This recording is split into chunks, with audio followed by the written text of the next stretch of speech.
Here is Sybile Art's KAORI, and for version 1, there are electric diamonds that are sprinkled lightly in the background. That's in these areas where you see a little bit of sparkles.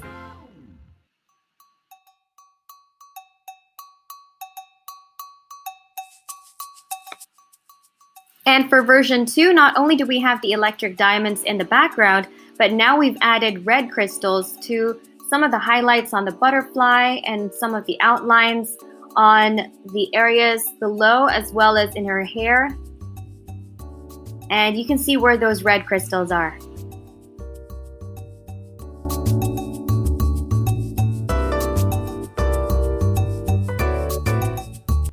For version 3, we've got not only electric diamonds and red crystals, but we have our latest special drills, the DIYmoon Shop Gilded Crystals.